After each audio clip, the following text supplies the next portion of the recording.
Hello and welcome to the Boys Upstairs show. This is the Week 10 NFL show. Make some fucking noise. Woo! There we go. Welcome back, everyone, to your Nickson, regular. Nickson, I thought you were gonna scream in public. That would have been electric. Yeah, Nickson is doing the show in public for Everybody just look at you like, why is that guy just screaming for no reason? yeah. So when he starts talking nice about John Harbaugh, don't take it seriously. He just doesn't want people to think he's switching up. Welcome back. Regular scheduled programming. I hope everyone had a great Halloween weekend. I know I did. And that leads us right into our week 9 recap. Bears Bengals was the best football game of all time. I will not let anyone tell me differently. I told Tommy before the show started, there was a moment at the end there where I was like, I felt my heart drop, my body warm up, and I was like, oh my God, they did it. This is it. Like, they actually, you say it all the time, like, this team's going to kill me. I thought right there my team had killed me. I was like, it's gonna happen. Like, and there's nothing I can do about it. And that would have been a hell of a way to go out dying after the Bears lose to Joe Flacco. But they didn't, and I'm grateful for that. But yeah, that Yeah, was probably shout out Colston Loveland. We've had our ups and downs talking about Colston Loveland on this show. Not his fault, just the Bears choosing him. we And have, and I won't take this as a chance to shit on Cole Kmet because he is concussed right now. I think he was limited in practice today, but Colston, if you want to jump on that open invite and one up Cole Kmet again,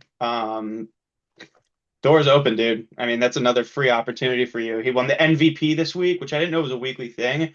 But enough Bear talk for now. We have to talk more NFC North and that the Packers fucking suck because they lost to the Panthers at home wearing those stupid 1912 Notre Dame, whatever the hell those were, uniforms. And people want Matt LaFleur fired, which it's always a fun day when you go on Twitter and you see pictures of Matt LaFleur like this guy needs to go, especially considering like 5-2-1. So the Packers don't deserve any more of our energy. Shout out to the Steelers for beating the Colts, the seeming juggernaut Colts. And a lot of people are saying that people are starting to murmur Danny Dimes from New York has come back. That he got the look, that he was dropped back, his hands were shaking, he was looking freaked out, and people were like, that's when he's going full pumpkin mode again. And Tommy called it too. Said this is a game. This is a game that the Steelers will probably win, but I mean, who knows? And I thought they were gonna win too. Pittsburgh's a tough place to play for a game like that. They'll get up for those, and and they came away with it. Tommy, do you have anything before we jump into this week's slate? I'll just give a couple quick thoughts. Yeah, if you watched the show last week, you're welcome. If you put money on that game, it's the most Steelers thing of all time. Like you look horrible for a few games, and then you somehow get 6 turnovers against the number one offense in the NFL. That's Steelers football. There's no method to it. That's just how it goes. And after watching it my whole life, I kind of expected it to happen. Um, but yeah, I mean, like people are saying that maybe the problem with the Steelers is that because we have so many older guys on the team, that they're not good at the night games, which we lost the night game to the Packers. We lost the night game to the Bengals. We did lose to the Seahawks in the regular, I think it was 1 o'clock window. It might be before. But regardless, the Seahawks are a good football club, so that's not really a bad loss. Definitely could have beat the Bengals, should have beat the Bengals. Packers, we were up in the first half, whatever. But this team is still got a lot of things it needs to figure out. Can't rely on getting 6 turnovers every week and still only winning by 7 points. There were some garbage time scores there at the end from Danny Dimes and company. But yeah, I mean, hey, you get a win against number one team in the NFL by some people, you got to feel good about that. So I'll take it. This week, playing the Chargers could be a different story, but we'll see. Yeah, you don't apologize for wins in this league. I Um, will say though, one more quick thing before we dive into today's slate. The NFL is trying to grow the game in other countries. Shout out Scott McCabe doing God's work in Ghana, growing the game. If you want to grow the game to people who don't know anything about football, show them the last 2 minutes of that Bears game, and they'll be all in. yeah, that's a good idea. And also, yeah, shout out to our guy Scott. Just honestly traveling the whole Eastern Seaboard right now, growing the game, doing his thing, and there's no better guy to do it. I mean, Scott's a wonderful human. So For sure. there you go, Scott. You got your 10-second shout out that you paid us for. Um, yeah, so I guess we'll dive right in. Ladies and gentlemen, it is the Drake Maye episode for the first time this year. I know everyone's been patiently waiting, especially Coby. The Pats are headed into Tampa Bay. Yep, it's the Baker Mayfield show again too. Bucks are 2.5 point favorites. That might surprise some people. Total sitting at 48.5. Nothing crazy there. Coby, tell us how good Drake Maye is. All right, guys, I've been waiting for this conversation for a while. I always try to bring it up. Everyone just ignores me. They don't want to talk about how New England is so back. And you know how I know we're back? Because we got accused of fucking cheating last week and clapping before the snap count. And that's when you know New England Patriots football is back. It's when you win 7 games in a row and people have to say you're fucking cheating to make sense of how that could be possible. So we obviously know who's winning this game. It's Big Draco. They're plus 2.5. The fact that they're plus, it's actually disrespectful. Best record in the league, tied for best record in the league. 7 game win streak. Probably right now, like top 5 MVP candidate quarterback.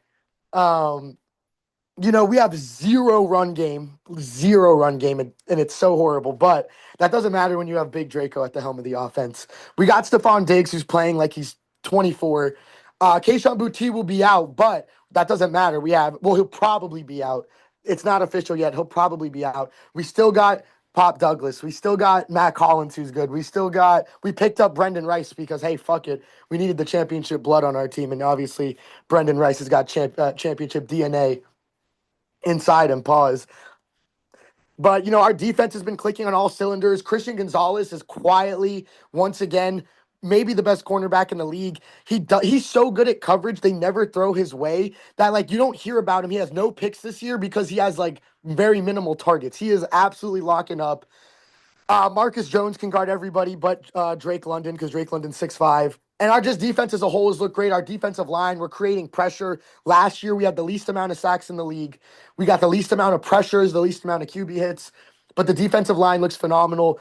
It's just we're clicking together. We have great chemistry. Drake's making plays every game. Even last game when he made some mistakes and he didn't play as well as he normally did, we still found a way to pull out that win. And by that, I mean our former kicker missed an extra point and we somehow pulled it out.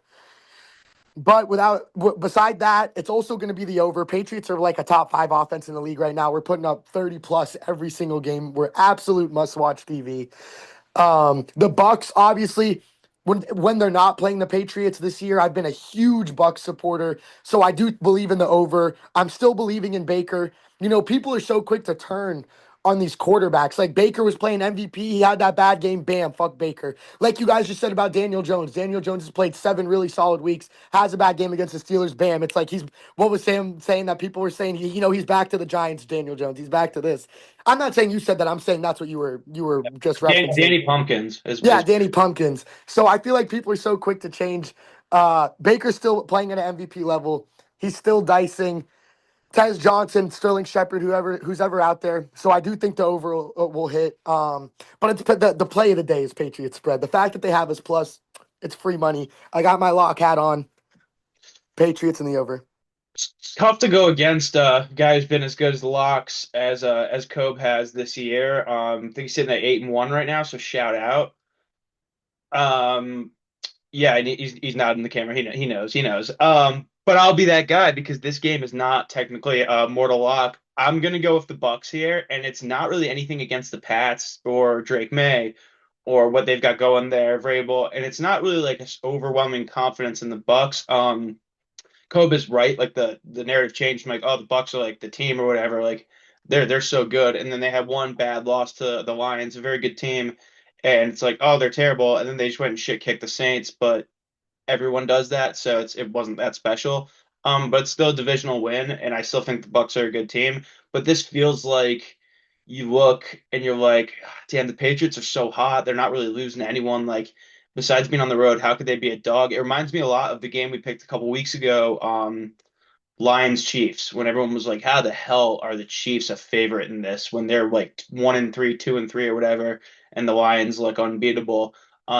It kind of just feels like a Vegas knows something game, and I've noticed that a little bit with the 2.5 spreads this year. Total, I really don't know. It's like Hope said, the Patriots D has been good.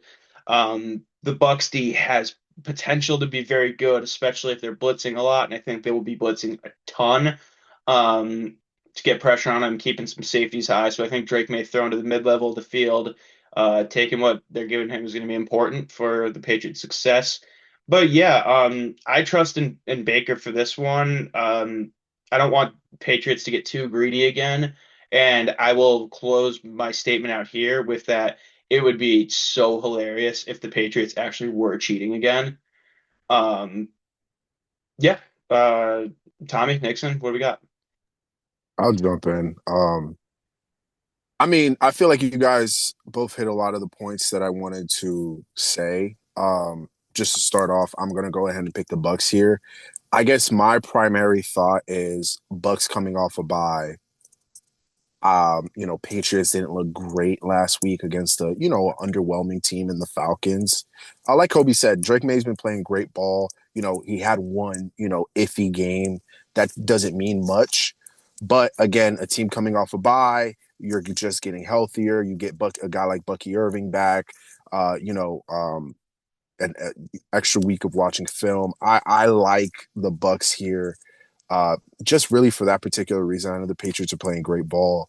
I wouldn't be surprised if the overhit. I'm not going to touch the total because, like Coby said, the Patriots defense is kind of really good. So I don't know if if this is good. This could be like one of those games where you expect the points to be, you know, high, 30, 35, 36, 33, something crazy like that. And then it ends up being like 21, 24, or like, 17 to 21, something like that. So I don't want to touch the total, but I do think the Bucks have the edge here just because they're coming off of a bye. Edge, like it. Yeah, I mean, I completely agree with Nickson. I just think that the Bucks are a better football team. Sorry, Cope. Ooh, I think the Patriots are good. I think the Patriots are going to be a wild card team. I think the Bucks are going to win their division. And granted, AFC East is better than NFC South, but I do think the Bucks had a very understandable loss to who I think is the best team in the NFC, despite them losing to the Vikings. I think the Lions are a really good football team. So Baker and the Bucks losing to the Lions doesn't like make me down on the Bucks like a lot of people seem to be. I think the Patriots are due for a loss. It just makes sense. Like Sam was talking about, Vegas knows something. It's also just kind of like a feeling thing. Like the Patriots have won too many games in a row. They shouldn't win. They shouldn't win this many games in a row and do it against a team that is really good too. So, I mean, maybe I'm wrong. The Patriots are going to win the Super Bowl, Cope. Who knows? But I do think that this is a comeback to earth game for the Patriots. And yeah, it's Buck spread. I'm going to take the over too because I think points are going to be scored. Neither defense is crazy. Like they're not bad, but I do think this is going to be a high scoring, entertaining game between two guys who have been in MVP conversations this year. I think Baker hasn't done anything to not be other than have like a game where he missed a couple throws against a really good team in the Lions. But yeah, give me the Bucks, give me the over. yeah. Just one more thing to add there with the total because a couple of us were a little timid about it. I think it's going to be a turnover game. Whoever can turn the football over more is uh is going to have an advantage here because Baker likes to turn the ball over. Or actually, Baker hasn't thrown that many picks, but he's not afraid to let it rip. So it's always a possibility. Drake Maye, while his passer rating's always been amazing, I think he's got 5 or 6 picks on the year, so watch out for that. Obviously, sack fumbles, you never know. But moving into one that I'm excited about, and any California listener should be excited about. We're gonna go on to Santa Clara, California, where the Rams are taking on the 49ers. The Rams are a 3.5 point favorite on the road with a 49.5 total. I'm going to kick us off here because as I said earlier, am the self-proclaimed Kyle Shanahan, Sean McVay coaching tree expert of the group. Um, I don't know. I got us to go Rams here. I'm going to get right quick to it. Um, Last time they played was a Thursday night game, I believe, and it was a little bit of a dogfight when it wasn't expected to be. I think the Rams were like a heavy favorite going into that, and ended up going for it on like fourth down and overtime and didn't get it. So I'm kind of just gonna play that angle, and I think the Rams are a better team in general. We had talked about it on the chat boards in a little bit. I do think the Rams are kind of an under the radar, like really good football team this year. and I think they will be making some noise come January. And you saw it, it's like not even a hot take, but like I feel like people don't realize how close they were to being in the Super Bowl last year, with the run that they gave that Philadelphia team. And you can make a case that they probably should have won that game in Philly, but I don't know. Back to the Shanny McVay thing. I don't think Sean lets Shady beat him again in the regular season. I think they're gonna go balls to the wall. I don't want to touch the total because I know these two guys are psychopaths and they're locked in their private studies of their Calabasas mansions, watching film all week and overanalyzing the hell out of this game. So I don't know if points are gonna be scored like crazy or it's gonna be some sort of defensive battle. Rams are a better football team. I believe Puka Nakua is coming back this week. I did not see a red letter on or Who played last week? oh, Puka played last week. Yeah, disregard that and I'll not edit it out. Accountability, all right? Shame on me. I didn't do my You're homework. not wrong though. He will be back this week too. Oh, yeah, it makes a big difference that he is back, and I think it's a different game if he's not playing in it, but he is. And the Niners coming off a win against the Giants, yeah. Although my guys got the Giants this week, Niners haven't been like super impressed by, but obviously this game is different for those reasons. Division rivals, the all the graphics of Sean and Kyle in Washington. But yeah, I mean, I think you got to go Rams here. I just don't see a way they go down twice to the Niners in division. Nickson, you had requested to go next. Yeah, so this year, my my girlfriend's a Rams fan. So this year I've watched a lot of Rams football actually. Ooh. And just as Sam has pointed out, it is not talked about enough how much of a dark horse that the Rams are in the larger playoff picture. Not only just, as a team, but as Super Bowl contenders, honestly, I feel like, because like again, like Sam pointed out, last year they were a play away essentially from, beating the Eagles in the NFC Championship going to the Super Bowl. That Matthew Stafford doesn't get sacked on whatever that last play was. Essentially, they kick a field goal to win the game. And then also this year, you see the match, how well they matched up against the Eagles. They don't have two block kicks in a game. They win that game by two scores. So yeah, no, the Rams to me are a team that, people don't talk about enough in the big picture, as a team to win it all, essentially. And that has to do a lot with McVay. That has to do with Matthew Stafford's leadership, the emergence of Puka Nakua, and, just the system that they have in place and that they have had since they last won the Super Bowl. They have young pieces on defense, uh, Brandon Fisk, Jared Verse. They have veterans on their D line. Their linebacking core, which was a big weakness for their defense last year, has gotten significantly better. Their biggest flaw is definitely their secondary. They don't have a great secondary, but with that pass rush, you don't need to cover for that long. With all that being said, you have Shanahan on the other side, and we saw it last time they matched up in LA. It was a game that a lot of people thought the Rams should have won handily, and Mac Jones goes in there and basically puts his whole body on the line and limps out that game with a W. But I don't think that happens here. I think that the Rams have revenge on their mind. They know how important this game is going to be for not only just positioning in the division, but positioning in the overall NFC picture. I don't know if you guys have looked at the NFC standings. It is tight. It is tight up top. There's a lot of teams with really good records, and the Rams need to collect as many wins as possible. They know how big this game is for them, and I really feel like they're going to be focused and go in there and get it done, do what they need to do. Yeah, I mean, I agree. I think that this is a similar thing where it's just like, I don't think 49ers are going to beat the Rams twice in 1 year. Just vibes wise, like feeling wise, like 49ers are not better than the Rams. 49ers got a good win last time they played the Rams, but Rams are a better football team. I hate 3.5. Like, I feel like this could easily be a 3-point game, even though the Rams are a better team and backdoor covers. But I'm gonna go with the Rams because I think they're a better football team, and I'm not gonna like base my whole pick off of like they might backdoor cover 1/2 a point. But I've got some data here because I just thought it was worth mentioning. Like Sam was talking about, McVay versus Shanny. Shanahan is 11-7 in straight up matchups between those two in their careers. And then this one is insane. This is one of the most insane pieces of data I've ever said on this show. Since Christmas of 2023, the 49ers are 1-14 against the spread after an outright win. That's the worst in of the any NFL team in that span. Kyle's Insane. doing Kyle's doing a little too much partying after those wins, I see. It sounds like, I mean, they weren't good last year, so that probably, but like since 2023. So I mean that's a big piece of data right there. Regardless, I'm gonna take the Rams -3.5. I'm gonna take the over in this game too. I think points will be scored, and 49.5 for these two offenses isn't crazy.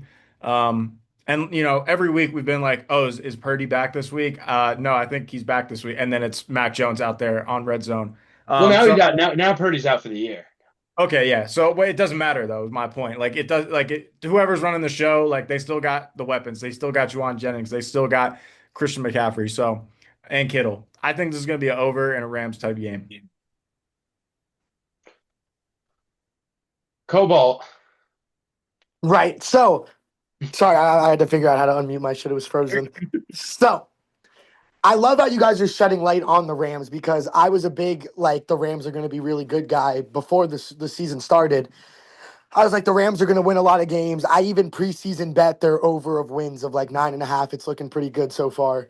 Um, but another thing, I want to take it an even step further. Yes, the Rams deserve more light shed on them because of how well they've been playing, how much they are contenders, how good of a team they are all around. But what I want to say even more is Matthew Stafford has one of the quietest MVP cases I've ever seen. You've heard about Baker all year. You've heard about Drake Maye because he's the best quarterback and it's obvious. You've heard about like Sam Darnold might be an MVP contention. Daniel Jones, they were saying, Jonathan Taylor, who deserves some looks. But you don't really hear about Stafford. Stafford has 2,150 yards, sixth in the NFL. He has 21 passing touchdowns this year. That is three more than second place, which is Justin Herbert with 18. And he's only thrown two interceptions. 21 touchdowns, two interceptions through whatever it is, 8 games, 9 games.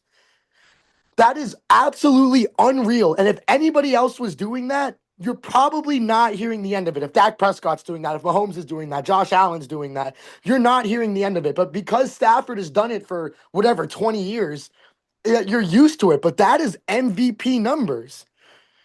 Stafford has played at an elite level all year. His throws have been absolutely insane. Like Sam said, Puka Nacua being healthy makes a world of a difference. But it doesn't really matter who's out there when Matthew is fucking slinging the rock. Well, really, it doesn't matter who's out there when I'm out there either. I mean, Exactly. Yeah. it Yeah. happens. Sam's out. Yeah, it doesn't because nobody's getting past 5 yards.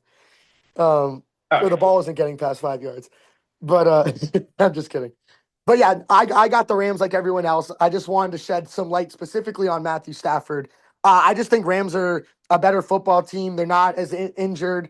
Their defense has been pretty good. Their offense has always been lights out, and it's still lights out. So I like the Rams. I like the over two. I just, shed all that light on Matthew Stafford. So obviously, I think he's going to have a game. I think that offense it's just with Sean McVay calling the plays. You never know what you're gonna you never know exactly what you're gonna get, but you always know it's gonna be a high scoring game. And I just think that the 49ers, like Matt Jones, I don't know who it's gonna be. Is it Jones still? It is Mac Jones until Matt further. Jones been slinging the fucking football all year. I know he was playing last week, but every week I'm like, okay, they're probably gonna put fucking Purdy back in. But Purdy's got turf toe now. oh really? He's still Yeah. okay. Because I remember like a week or two ago, there was like who's gonna play? Is it gonna be Well, Mac yeah, or he fucking had Purdy? something else, and now he's got turf toe, and it's like, do you right? I mean, because the Niners are pretty decent right now. It's like, Yeah, they've been playing good football. I mean, McCaffrey's honestly playing way better of a year than I thought. Like, I was avoiding him in fantasy because I was like, oh, McCaffrey, whatever. He's playing phenomenal. Matt Jones is slinging the fucking rock, and I'm happy. He is slinging the football, putting that thing through the sky. They've just been playing good as a whole. Their receiving core, their defense has been decent, although it's had a lot of injuries. They're doing the best that they can do. Tatum Bethune, UCF and FSU alumni, has been having a really good season. He's a linebacker. Um, but I just think like I wanted to shed some light on him because UCF, but uh, I still think that defense is just super beat up. And although they're doing their best, like sometimes when you just don't have those guys that you're used to playing, it's just so hard. Missing Fred Warner, missing guys like that, it's just really hard. So I'm gonna take the over in the Rams. yeah, I didn't. I had the lock last week as my or as my lock the under with Giants and Niners. And I didn't realize. I mean, obviously Fred Warner's very good, but they are a little depleted back there because that Giants offense is depleted as well, and they let them hang a good amount of points on them. But yeah, I'm excited for that matchup. And moving into our favorite part of the show, everyone's favorite part of the show, Mortal Locks. Um, Tommy, what are you putting your life on the line for this week? Yeah, so we kind of alluded to it earlier when we were talking about the week previous, and then also when we were talking about the Bucks game. But Detroit Lions play football this weekend. Still really good football team. Yeah, they may have lost to the Vikings, and that's a tough divisional matchup. You see it all the time. Like teams lose tough divisional matchups. Doesn't mean they're not good. And this week they happen to be playing the Washington Commanders, who unfortunately we all saw what happened to JD.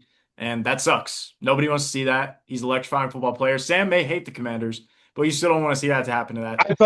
I'll say I don't want to interrupt your log. I do hate the Commanders. I've been hate watching them all year. Sunday night, I felt bad. Yeah.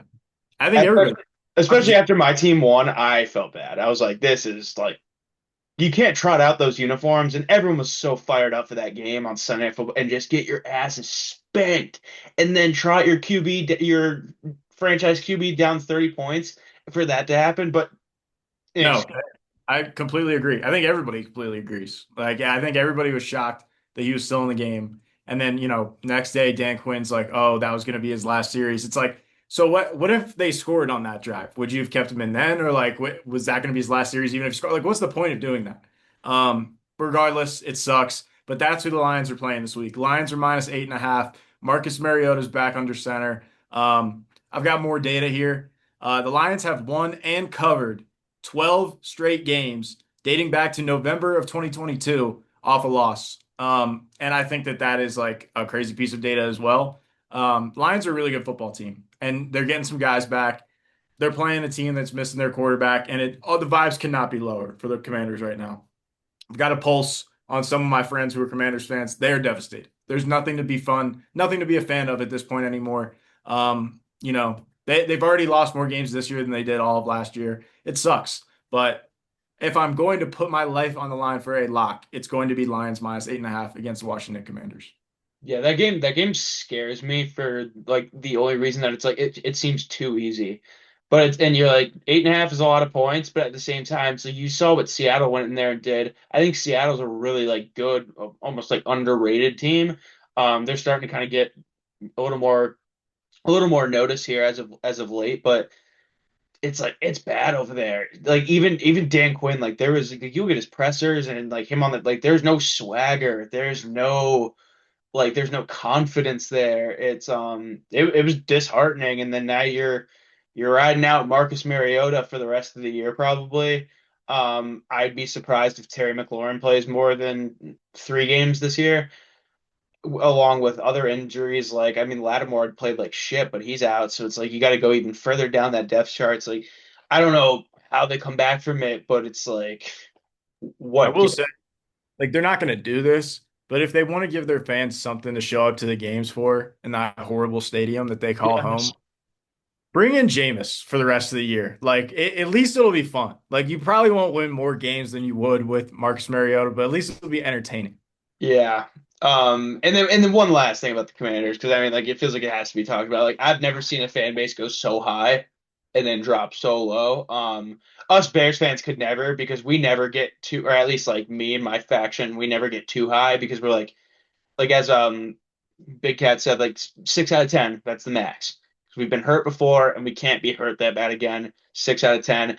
They were 11 out of 10 after last year, and they're back down to the Dan Snyder era. So I prayers to mean, our like, again, I don't want to be the guy that's making this comparison because it's not, it's different people, different situations, different offensive lines, different owner, everything. But the last time Commanders fans were that high was RG3's rookie year. Next year, that similar situation here. yeah, It not yeah, sucks. you don't want to be the guy who says it, but it's like everyone's thinking it. So yeah, well, wish our Commanders fans the best for the rest of the year. We already beat them, so I'll jump in for my lock and I'll be quick, but I always say that and I never end up being quick, so we'll see how this goes. We had pertained to it earlier, like a little bit. JJ McCarthy was crowned king of the world last week. And after not watching a ton of that game against the Lions, which I mean, shout out to the Vikings for beating the Lions. Like that's a big win, big divisional win. NFC North games are like can be dogfights a lot of the time.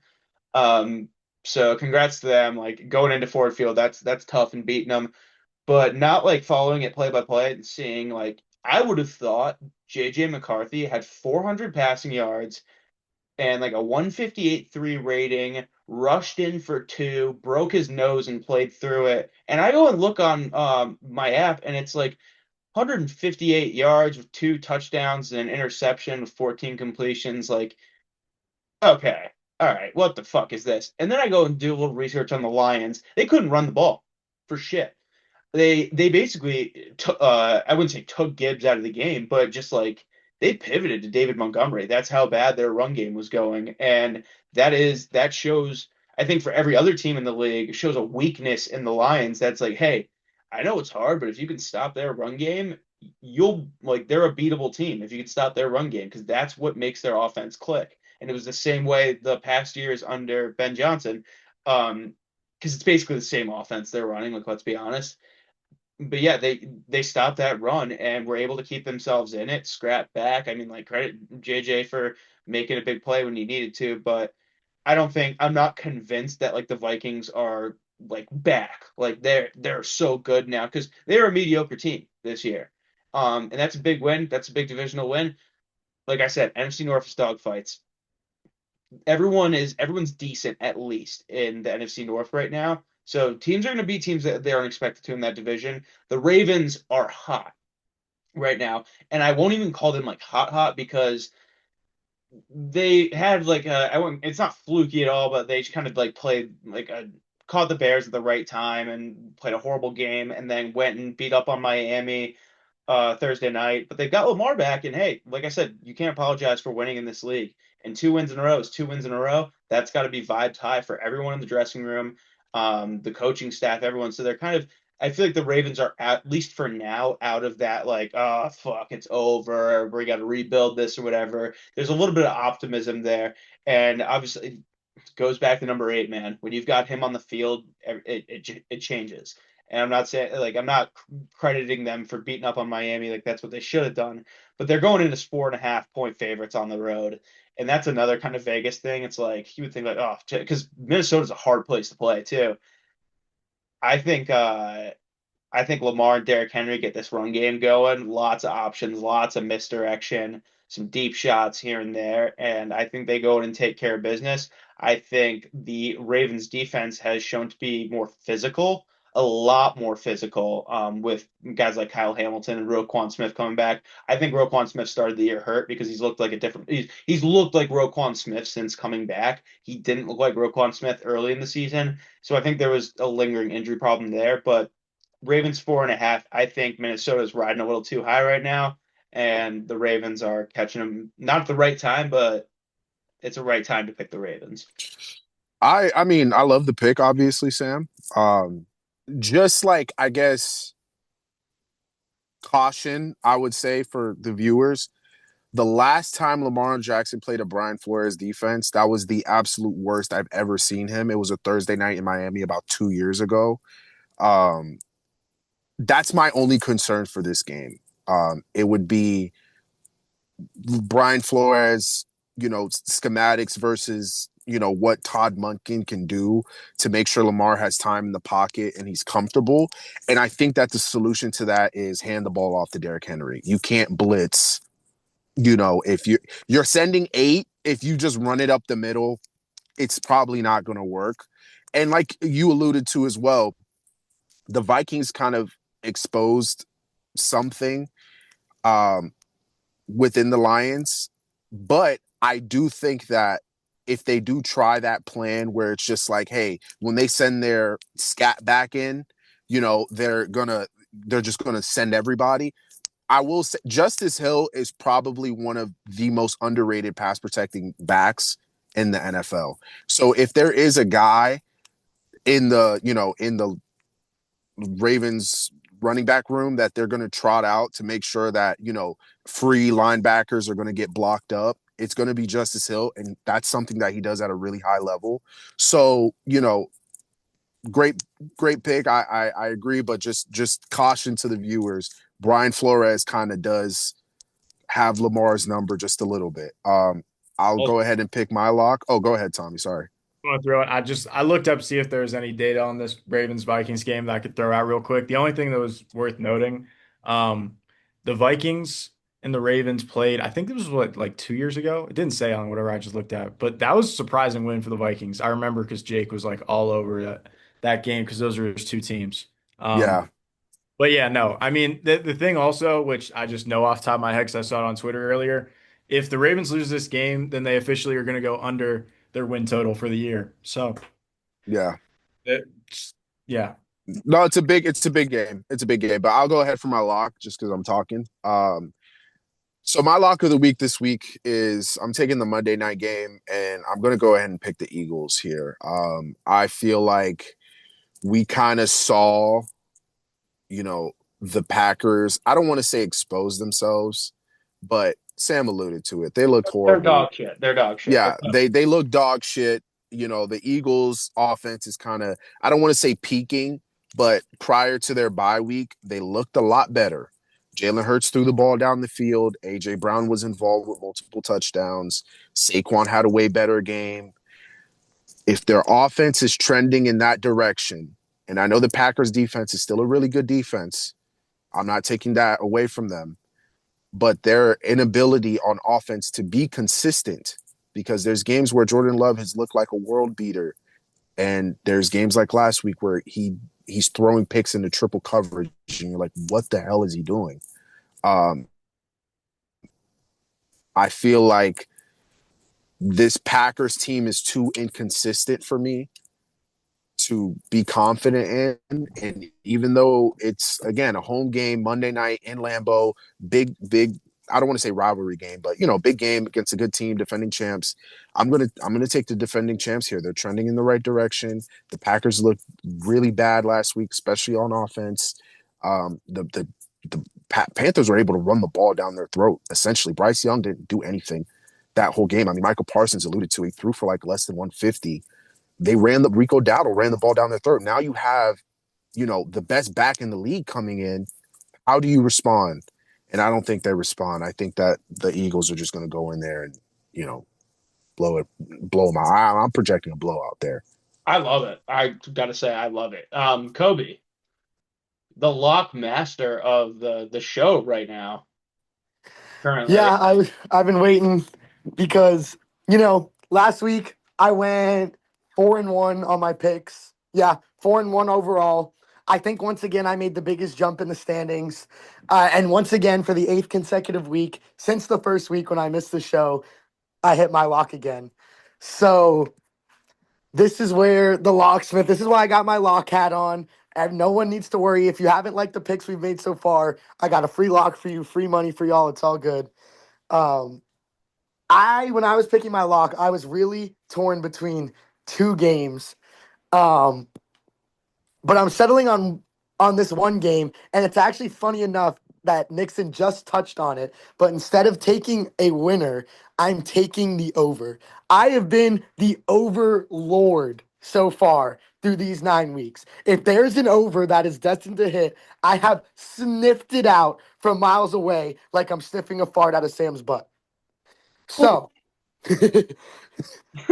besides that, uh, aside from that, like Nickson just touched on, the Eagles' offense looks like it's trending in the right direction.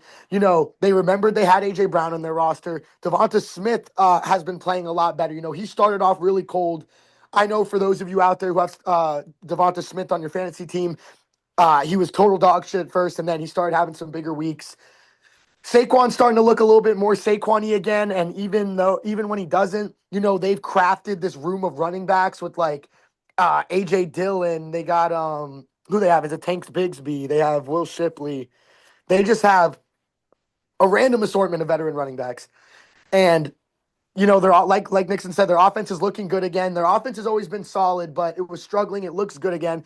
And from the Packers standpoint, yes, they just had the worst game ever, but again, like Nickson said, they have had games where they look really good. They started off hot. They were everyone's earlies. Oh my God, Packers are winning the Super Bowl. I don't know if they're Super Bowl, but I think after playing such a devastating game, they bounce back. I don't know if anyone remembers earlier in the season, which you probably all do, but they lost to the Browns in basically similar fashion, like almost the same exact fashion.